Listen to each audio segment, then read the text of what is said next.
This woman is about to be asked one question, and what she does in the next 30 seconds will change everything that happens after it. Watch her hands. Watch the officer. Because what you are about to see happens to millions of drivers every single year. If a police officer ever tells you to step outside your vehicle, you need to know two things immediately. The first thing is what you are legally required to do. The second thing is what you are absolutely not required to do. And the difference between those two things is the difference between walking away and ending up in the back of a patrol car.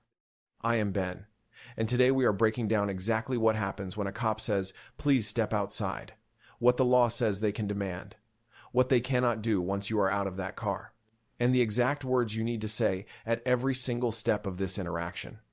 Because here is what almost nobody tells you. Complying with an order to step out of your vehicle does not mean you have given up a single right, not one. And most people never realize that until it is too late. And before we get into the exact words to use, I want to tell you about something that happens to almost every driver in this situation that silently eliminates their legal options before the conversation even starts. Stay with me, because that part alone could save you. Can a police officer actually order you out of your car? Yes. And it has been the law since 1977. In a Supreme Court case called Pennsylvania v. Mims, the court ruled that a police officer may order the driver of a lawfully stopped vehicle to exit the car. No additional justification required. No suspicion of a crime. No reason beyond the original reason for the stop. If you were pulled over for a broken taillight, the officer has the legal authority to tell you to step out. If you were pulled over for speeding, he can tell you to step out. If you were pulled over for an expired registration, he can tell you to step out. That ruling is almost 50 years old and it has never been overturned. So if you get out of the car thinking the officer had no right to ask you to do that, you are wrong. He did. But here is where it gets critically important. Pennsylvania v. Mims gave officers the right to order you out of the vehicle. It did not give them the right to do anything else. And what happens after you step out is where most people lose everything. What most people do wrong the moment they step out. The most common mistake is this. A driver gets out of the car, and the moment their feet hit the pavement, they start talking. They start explaining. They start answering questions. They start volunteering information they were never asked for. That driver thinks they are being cooperative. They think they are making the situation better. They are not. Every single sentence they say after stepping out of that vehicle is a statement that can be used against them. And officers are trained to use the casual conversation that happens outside the car to build the foundation for everything that comes next. There is a reason officers ask you to step out. It is not just for their safety. It is because the roadside conversation that happens outside the car is far less protected than the conversation inside it. It feels more casual. It feels more equal. And that feeling makes people talk. Do not talk. Step out. Comply. And say nothing beyond what the law actually requires you to say. What the law requires you to say. When an officer orders you to step out, here is exactly what you do. You comply immediately. You do not argue. You do not ask why. You do not demand a reason. You simply step out of the vehicle calmly with your hands visible. Any sudden movements, any hesitation, any argument about whether the order is legal will make the situation significantly worse and give the officer reason to escalate. But the moment your feet hit the ground, you say this. "Officer, I am complying with your request. I want to make clear that I do not consent to any searches." That one sentence does two things simultaneously. It tells the officer you are not going to be difficult, and it legally establishes on the record, out loud, that your compliance with the order to exit the vehicle is not consent to anything else. That distinction matters enormously. Because here is the trap that catches almost every driver who has ever stepped out of their car.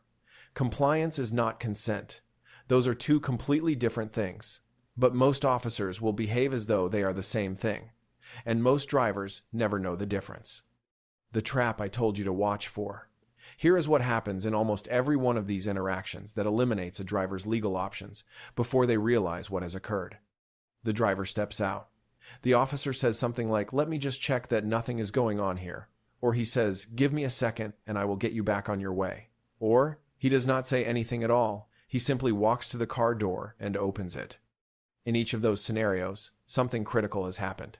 The officer has treated the driver's compliance with the exit order as implied consent to search the vehicle. And because the driver said nothing to object, because they did not clearly state, "I do not consent to a search," the search proceeds without explicit permission. That search is now legally on far shakier ground than the officer wants you to know.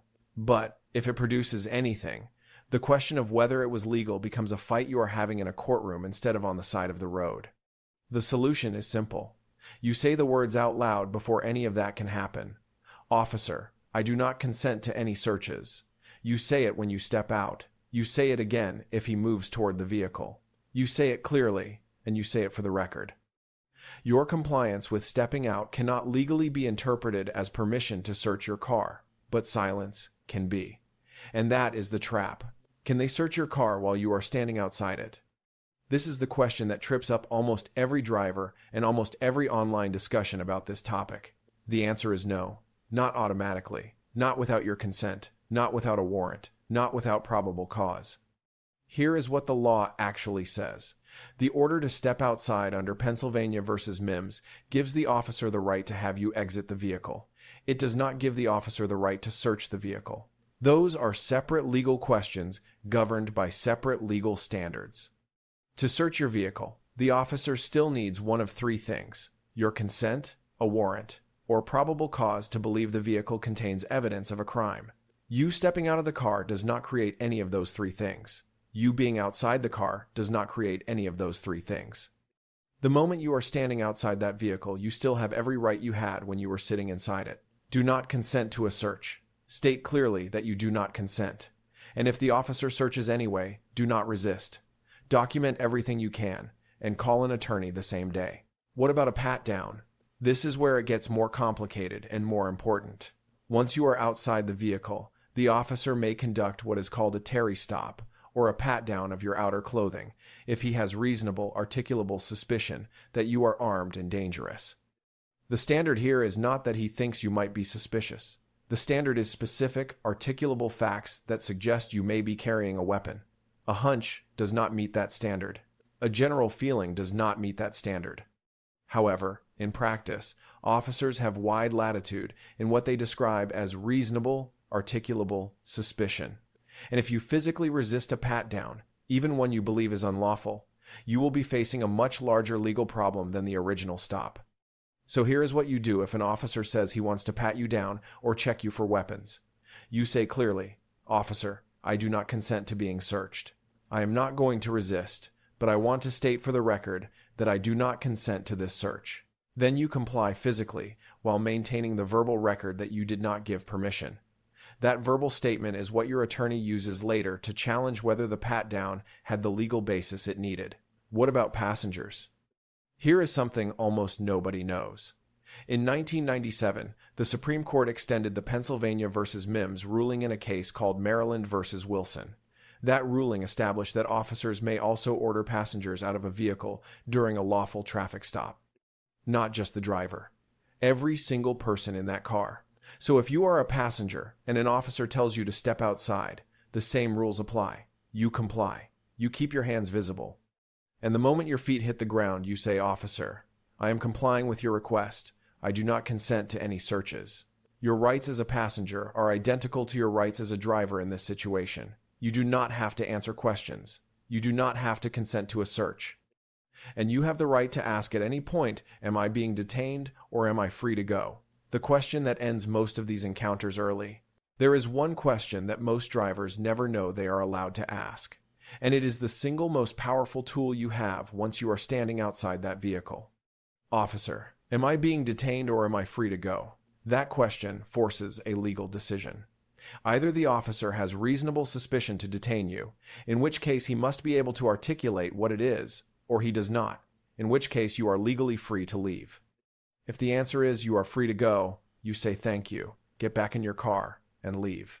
If the answer is you are being detained, you say understood, and you stop answering questions entirely. You do not explain yourself. You do not try to convince him you are innocent. You state clearly, "I am choosing to exercise my right to remain silent, and I would like to speak with an attorney." That is the end of the conversation on your end. The officer may keep talking. He may ask more questions. He may express frustration. You do not engage. You have asserted your rights. Now you wait for an attorney. Exactly what to say at every step. Write these down. Say them until they are natural. When the officer says, "Please step outside," step out calmly, hands visible, and say, "Officer, I am complying with your request. I do not consent to any searches."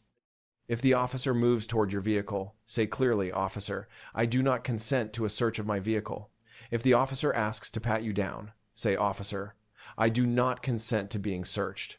I am not going to resist, but I want to state that I do not consent."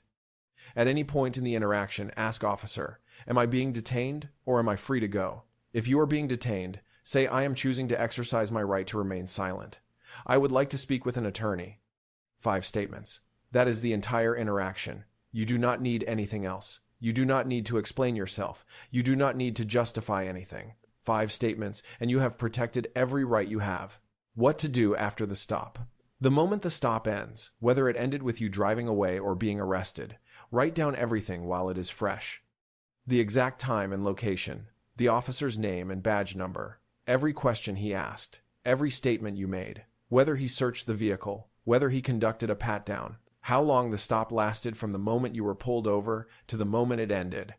If anything about that stop felt wrong, if you were detained longer than seemed reasonable, if a search happened after you clearly refused consent, call an attorney that day, not the following week, that day, because the details you have right now will be far less clear in 72 hours.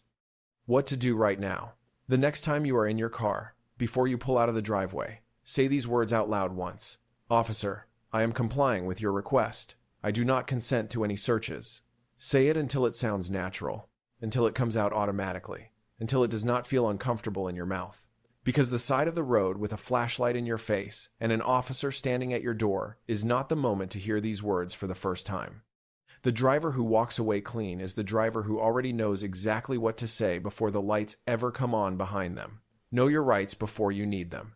Because the day you need them, there is no time to learn.